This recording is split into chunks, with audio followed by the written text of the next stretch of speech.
बिस्मिल्लाहिर्रहमानिर्रहीम अस्सलाम वालेकुम। Welcome to math zone for you. I hope you are fine. और आज की वीडियो में मैं आपको MTH 100, ठीक है, जनरल मैथमेटिक या फिर MTH 102, बेसिकली आपकी जो मैथ 100 है और आपकी मैथ 102 है, एक ही सब्जेक्ट है, ठीक है। दोनों के टॉपिक बिल्कुल सेम है, as it is hand out है, बिल्कुल सेम। जस्ट डिफरेंस क्या है कि आपका जो टॉपिक 6 है ना, जैसे कोऑर्डिनेट ज्योमेट्री, ठीक है, क्या पता वो लेक्चर 42 हो, लेक्चर 32 हो, मतलब नंबरिंग चेंज है, बाकी बिल्कुल as it is copy paste है, ठीक है। मैंने लेक्चर बनाए MTH 100 के भी और MTH 102 के भी, ठीक है। और दानू को मैंने देखा सेम एक ही चीज़ है, ठीक है। आपको मेरे चैनल पे दानू के लेक्चर भी मिल जाएंगे, मैंने डीपली एक्सप्लेन किया है कि कैसे आपने इसको किया है, ठीक है, सॉल्व आउट किया है। लेकिन आज की वीडियो में मैं आपको इसको एक्सप्लेन नहीं करूँगी, समझाऊंगी नहीं, ठीक है, कि ये कैसे सॉल्व आउट हुआ। आज की वीडियो में मैं आपको बताऊंगी कि इसके इंपॉर्टेंट टॉपिक क्या कौन कौन से हैं, आपने प्रिपरेशन कैसे करनी है फाइनल के लिए MTH 100 की और MTH 102 की। जिन स्टूडेंट ने मेरे MTH 100 के लेक्चर लिए हैं या 102 के लेक्चर लिए हैं, उनको पता होगा। जो न्यू है वो मेरे चैनल की प्लेलिस्ट में जाके मेरे लेक्चर सुन सकते हो, ठीक है। तो लेट्स स्टार्ट द वीडियो।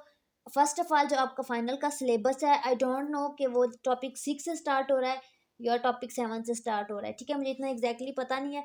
तो टॉपिक 6 है, मैं आपको एक्सप्लेन कर देती हूँ। अपने अपने LMS में चेक कर लेना है कि आपका लेक्चर 23 से 45 कहाँ से बनता है, ठीक है।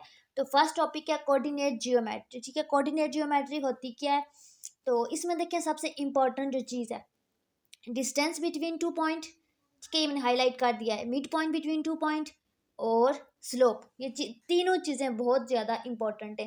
अब आपने इसमें करना क्या है, इन तीनों चीज़ों की आपने डेफिनेशंस करनी है एक, और दूसरा आपने इनके फार्मूला करने। इनमें से या तो आपकी एक एग्जांपल आएगी पेपर में या फिर आपका आएगा कि डेफिनेशन लिखें, ठीक है। तो यहाँ पे देखें,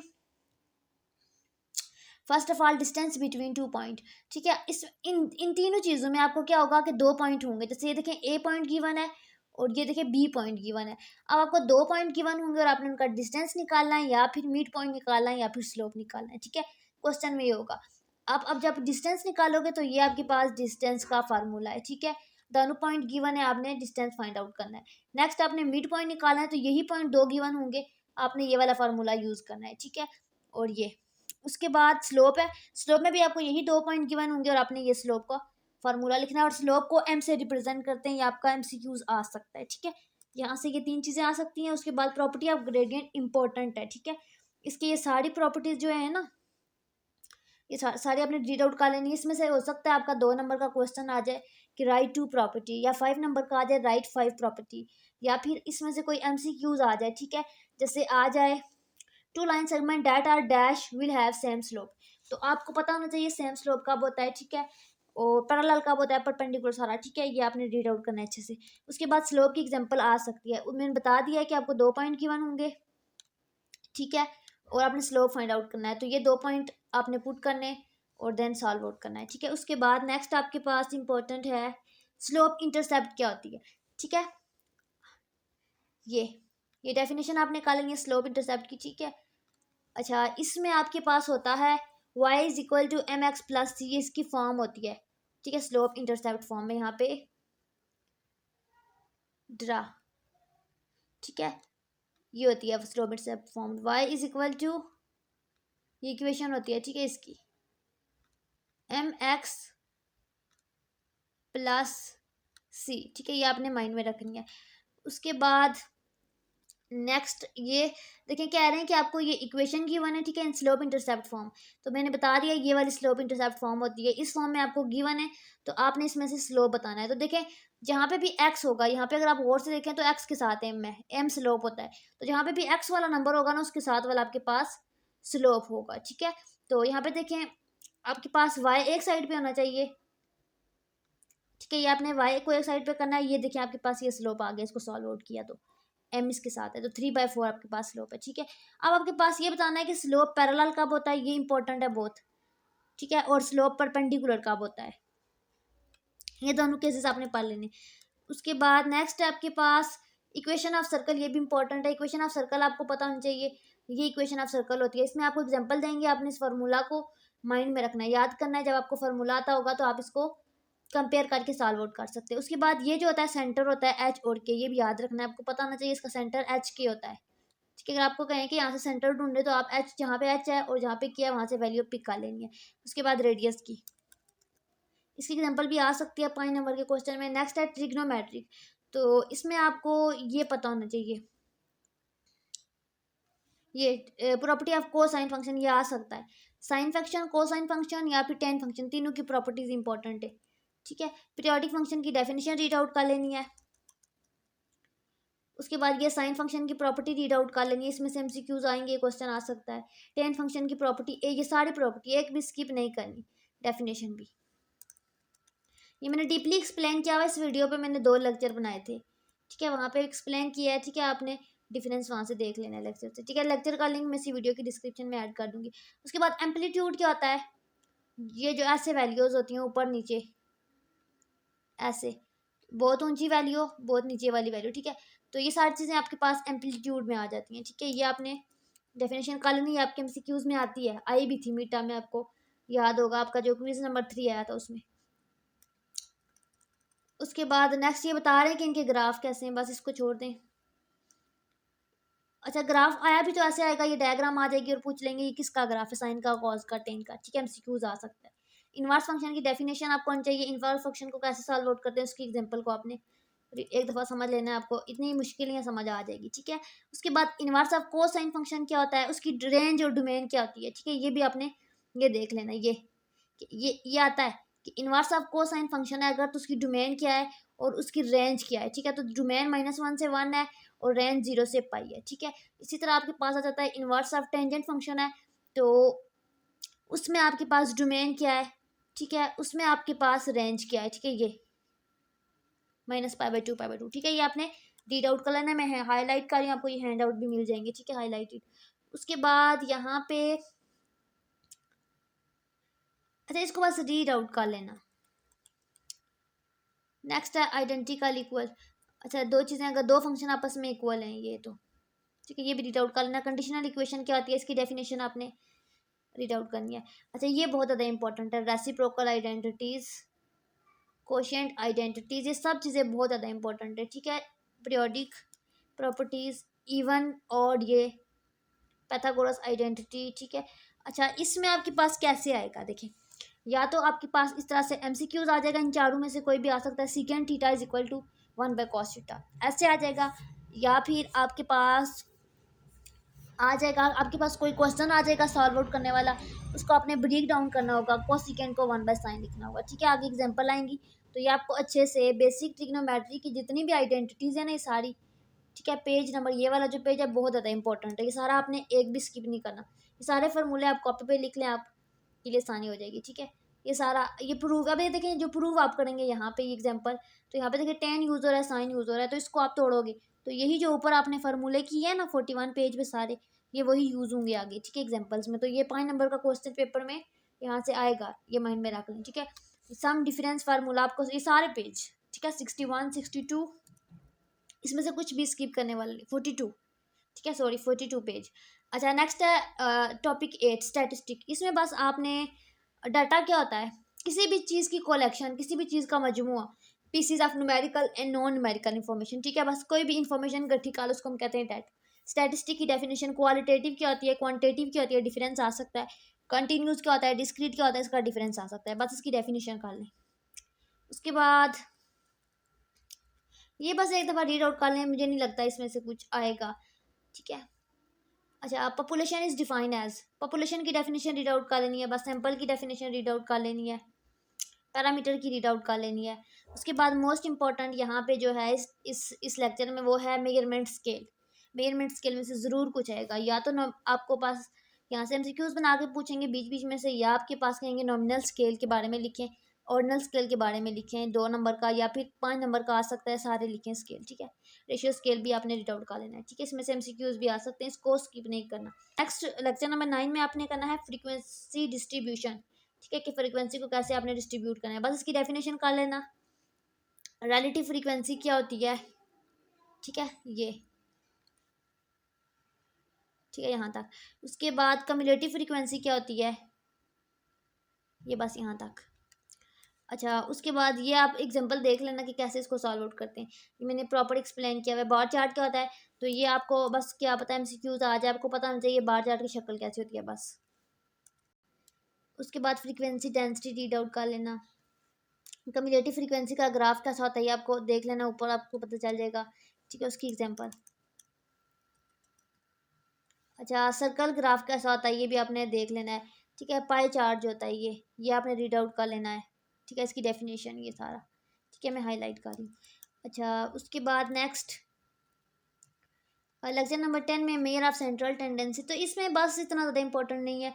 इसमें बस ये आपको पता होना चाहिए कि जहाँ पे डाटा क्लस्टर होता है, सेंटर होता है। ठीक है, क्लस्टर मतलब इकट्ठा हो जाता है, वहाँ पे लोकेशन होती है। डिस्पर्जन यानी कि जहाँ पे फैला फैला होता है। ये दो डिफरेंस आ सकता है दोनों में से। ठीक है, ये आपने रीड आउट कर लेना है। मेयर ऑफ सेंट्रल टेंडेंसी की डेफिनेशन रीड आउट कर लेनी है। उसके बाद नेक्स्ट आपके पास यहाँ पे अर्थमेटिक मीन, ये चीज़ इसमें बस 4 चीज़ें करने वाली है। अर्थमेटिक मीन की डेफिनेशन, ठीक है, ये बस इतनी सी। उसके बाद इसका फार्मूला, ये सारा बस स्किप कर दें। इसमें बस आपने मैथमेटिक मीन का फार्मूला करना है। और ये इसमें आप क्या करते हो, आपको एक्स की डिफरेंट वैल्यू गिवन होती हैं। ठीक है, एक्स की वैल्यू डिफरेंट गिवन होती हैं, आपने ऊपर सम अप करनी होती है सारी वैल्यू उठा के। ये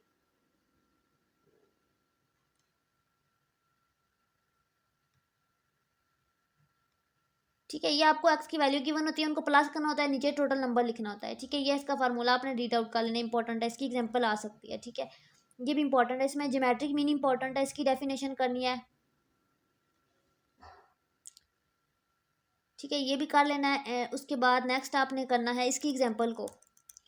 ज्योमेट्रिक मीन किया है ना, तो अब ज्योमेट्रिक मीन की एग्जांपल को करना है। वेटेज मीन की डेफिनेशन कर लेनी है और इसका फार्मूला। ठीक है, मे बी आ जाए मे बी ना आए, ये मेरे से सिलेक्ट हो गया। ठीक है, ये नहीं करना। अच्छा, नेक्स्ट आपने करना है इसमें से हार्मोनिक मीन। ठीक है, हार्मोनिक मीन की डेफिनेशन आनी चाहिए और इसकी एग्जांपल कर लें।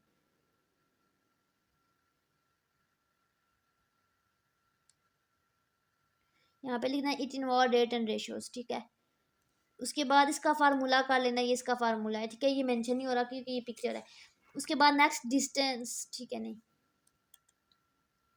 ये मेयर ऑफ ग्रुप डाटा क्या होता है ये इसका फार्मूला कर लेना। वैसे इतना मुझे नहीं लगता ये आएगा, आ भी सकता है। ठीक है, ये आप कर लेना, बस फार्मूला आपको आना चाहिए, आप आगे कर लोगे। वैल्यू आपको सारी गिवन होंगी। ठीक है, मोड क्या होता है, मोड आपके पास ये आपको पता होना चाहिए। उसके बाद ये मोड ऑफ ग्रुप डाटा, ये फार्मूला आपको आना चाहिए। ये आ सकता है 2 नंबर का, राइट द फार्मूला। ठीक है, इस तरह का क्वेश्चन आ सकता है। ठीक है, तो ये आपने कर लेना है। उसके बाद मेजर ऑफ डिस्पर्जन टॉपिक 11, इसमें आपके पास रेंज की डेफिनेशन आपको आनी चाहिए, ये रेंज का फार्मूला आपको आना चाहिए। ठीक है, लार्जेस्ट एंड स्मॉलेस्ट डेटा, ये डेफिनेशन है। ठीक है, उसके बाद नेक्स्ट है क्वांटाइल क्या होता है, क्वांटाइल का आपको पता होना चाहिए। ठीक है, ये आ सकता है, ये एमसीक्यू आ सकता है, it is use to compare. ठीक है, ये वाला। अच्छा, क्वार्टाइल कौन कौन से, ये चारों पॉइंट आपने कर लेने। ठीक है, ये आ सकता है, इंपॉर्टेंट है। उसके बाद छोटी इन असेंडिंग ऑर्डर। ठीक है, असेंडिंग ऑर्डर में अगर करो तो ठीक है, बस ये कर लेना। आई क्यू आर क्या होता है, इंटर क्वार्टाइल रेंज होता है, ये आपको पता होना चाहिए। और उसको आप लोग Q3 माइनस Q1 करते हो इसमें। ठीक है, ये फार्मूला है। ठीक है, उसके बाद बस इसके केसेस रीड आउट कर लेने। उसके बाद 5 नंबर समरी को आपने रीड आउट कर लेना है। ठीक है, इसमें है क्या, ये बॉक्स एंड विस्कर प्लॉट के बारे में क्वेश्चन आ सकता है, तो इसके स्टेप्स आपको पता होने चाहिए। ठीक है, ये सारे स्टेप्स आपने रीड आउट कर लेने। उसके बाद नेक्स्ट है mean absolute deviation. Mean absolute deviation की डेफिनेशन आपको आनी चाहिए। ठीक है, उसके बाद ये इसका फार्मूला भी आपको आना चाहिए, एक्स माइन। ठीक है, ये आपको वैल्यू गिवन होंगी, आपने फार्मूला अप्लाई करना होता है। ठीक है, उसके बाद इसकी लिमिटेशन आपको आनी चाहिए, 2 पॉइंट है, ये आपने नहीं छोड़ने। उसके बाद वेरिएंस की डेफिनेशन आपने करनी है। ठीक है, और ये वेरिएंस का फार्मूला ये आपको आना चाहिए। उसके बाद स्टैंडर्ड डेविएशन क्या होती है, ठीक है, उसका फार्मूला। उसके बाद नेक्स्ट आपके पास है, इसमें बस ये वही एग्जांपल है, अनबेस्ड एस्टिमेटर। अच्छा, इसकी डेफिनेशन आपको आनी चाहिए। ठीक है, अनबेस्ड क्या होती है, बेस्ड क्या होती है। ठीक है, ये सारा अच्छा, एस्टिमेट ऑफ पॉपुलेशन वेरिएंस क्या होता है, ठीक है। ये लेक्चर मैंने अभी तक अपलोड नहीं किया अपने चैनल पे, वो भी मैं कल तक इंशाल्लाह अपलोड कर दूँगी, ठीक है। ये फार्मूला, उसके बाद अच्छा, unbiased estimator of population standard deviation is, तो उसके लिए ये फार्मूला यूज होगा पॉपुलेशन के लिए। ये कौन सी थी, unbiased estimator of population variance थी, ठीक है। लेकिन ये अनबेस्ड एस्टिमेटर ऑफ पॉपुलेशन की स्टैंडर्ड डेविएशन है, ये वेरिएंस के लिए और ये स्टैंडर्ड डेविएशन के लिए, डिफरेंस आपने देख लेना है। उसके बाद ये आपने, ठीक है, ये ये वाला प्रिंसिपल आपने करना है। देन नेक्स्ट है आपके पास कोफिशिएंट ऑफ वेरिएशन, ठीक है। ये भी इंपॉर्टेंट है, इसको भी स्किप नहीं करना, इसकी डेफिनेशन रीड आउट कर लेंगे। स्कीवनेस एंड, ठीक है, इसमें स्कीवनेस के बारे में, ठीक है, इसमें आपको ये पता होना चाहिए स्कीवनेस पॉजिटिव स्कीव कब होती है, नेगेटिव कब होती है, ठीक है, बस ये पता होना चाहिए किस केस में। अच्छा, बस ये यहाँ पे आपको यहाँ से समझ आ जाएगा। ये जो डायग्राम है ना, ये देख लें, ये पॉजिटिव में ये वाला ऑर्डर होता है, ऐसे होता है, नेगेटिव में ये होता है, ये जो, और इक्वल वाले में ये होता है। ये जो ऊपर वाला पैराग्राफ है ना, ये पेज 63 का लास्ट, इसमें यही चीज़ एक्सप्लेन कर रहे हैं कि मीन मीडियन के इक्वल एसिमेट्रिक में ये सारा। बस आप ये तीनों केस एक कॉपी पे लिख के अगर याद कर लोगे तो आपको ऊपर वाला पैराग्राफ पढ़ने की जरूरत नहीं है। और ये मोस्ट इंपॉर्टेंट फार्मूला ये आपने याद रखना है सही से, ये आ सकता है, इंपॉर्टेंट है, ठीक है। इसको हाईलाइट कर दिया मैंने। इसमें से ये देखें एग्जाम्पल भी आई है, इसको भी आपने रीड आउट कर लेना एक दफ़ा। उसके बाद पर्शियन कोफिशिएंट ऑफ स्कीवनेस में ये वाला फार्मूला, ये भी इंपॉर्टेंट फार्मूला है। या तो ये वाला फार्मूला लगेगा या फिर ये राइट साइड वाला, ठीक है। ये देखिए दो साइड्स हैं इस लाइन को। अब आपने देख लेना है, आपको मीन मीडियन गिवन है तो आप लास्ट वाला लगाएंगे, ये वाला लगाएंगे। अगर आपको मीन और मॉड गिवन है तो ये वाला लगाएंगे, ठीक है। एग्जाम्पल भी आपने देख लेनी है, ये मैंने एक्सप्लेन की थी लेक्चर में, ठीक है। उसके बाद नेक्स्ट आपने ये वही मॉड का फार्मूला पीछे पढ़ चुके हो, मॉड का कैसे निकालते हैं, ठीक है, इन केसेस में। उसके बाद ये आपने 3 केसेस करने हैं ये वाले, ठीक है, greater than, less than, equal to, ठीक है। और कुर्टोसिस की डेफिनेशन आपने निकालनी है, इसमें होता क्या है, ठीक है, पीक्ड होती है, ठीक है। ये एमसीक्यूज आ सकता है, ये आपने देख लेना है। अच्छा जी, ये हायर पीक हो तो क्या होता है, फैटर टेल होती है, ठीक है। फैटर पीक हो तो थिनर टेल होता है, ठीक है। ये सारी चीज़ें आपने, ये आपके एमसीक्यूज में आएंगी, मैं आपको बता दूँ, यहाँ आपने कर लेना है, ठीक है। नेक्स्ट आपके पास लास्ट टॉपिक है, टॉपिक 13, प्रोबेबिलिटी। प्रोबेबिलिटी में आपको इवेंट का पता होना चाहिए क्या होती है, हेड का, टेल का। म्यूचुअली एक्सक्लूसिव इवेंट्स क्या होती हैं, ठीक है, ये डेफिनेशन। उसके बाद एग्जॉस्टिव क्या होते हैं, ये मैं वीडियो अपलोड करके आपको एक्सप्लेन करूँगी, ठीक है। प्रोबेबिलिटी स्पेस क्या होती है, सैम्पल स्पेस क्या होती है, आपको पता होना चाहिए। उसके बाद इंडिपेंडेंट क्या होते हैं, कंप्लीमेंट क्या होते हैं, इसमें से भी क्वेश्चन आ सकता है, एक ही आएगा आया तो, ठीक है। ये अपने फार्मूले याद रखने हैं। ये जब ये फार्मूला कब यूज़ होगा, मल्टीप्लिकेशन के रूल में, ठीक है। जब आपके पास दो इवेंट ए बी इकट्ठे, ठीक है, ओकर करेंगी, ठीक है, और ये वाला होगा, ठीक है। लेकिन एडिशनल रूल में क्या होगा, जब या तो ए होगी या फिर बी ओकर करेगी, इनके दोनों में से एक होगा। यहाँ पे देखिए एंड था तो ये वाला और है तो एडिशन लगेगा और में, ये भी आपने डिफरेंस याद रखना है, ठीक है। उसके बाद नेक्स्ट ये एग्जांपल है, यहाँ पे आपका सिलेबस ख़त्म हो गया, ठीक है। ये थी आज की वीडियो जिसमें मैंने आपको MTH 100 की फाइनल टर्म का बताया कि अपने प्रिपरेशन कैसे करनी है। अगेन रिपीट कर देती हूँ, आपने मीड टर्म का फार्मूला, सॉरी, मिड पॉइंट का फार्मूला, डिस्टेंस का फार्मूला, स्लोप का फार्मूला, उसके अलावा mean, median, mod, geometric mean, arithmetic mean, harmonic mean, और उसके अलावा स्टैंडर्ड डेविएशन, ये चीज़ें बिल्कुल स्किप नहीं करनी। साइन की प्रॉपर्टी, कॉस की प्रॉपर्टी, टेन की प्रॉपर्टी। और उसके बाद जो था आपके पास एक क्वेश्चन था, पॉजिटिव स्कीव कब होता है, नेगेटिव, और ये सारी ये चीज़ें बहुत ज़्यादा इंपॉर्टेंट है, इन्हीं में से क्वेश्चन आएंगे, इनको बिल्कुल भी स्किप नहीं करना। चाहे आप स्टैटिस्टिक वाले क्वेश्चन को स्किप कर दें, अगर आपका दिल मानता है रीड आउट कर लें तो बेहतर होगा, ठीक है। आई होप कि आज की वीडियो आपके लिए बेनिफिशियरी होगी, और प्लीज़ चैनल को सब्सक्राइब ज़रूर किया करें, ठीक है, और बेल के आइकन को भी प्रेस किया करें। बाकी दुआओं में याद रखें जब तक नेक्स्ट लेक्चर में अपलोड करती हूँ, ठीक है। लेक्चर 13 में से स्किप हो गया था तो वो मैं अपलोड कर दूँगी कल तक। बाकी दुआओं में याद रखें। अल्लाह हाफिज़।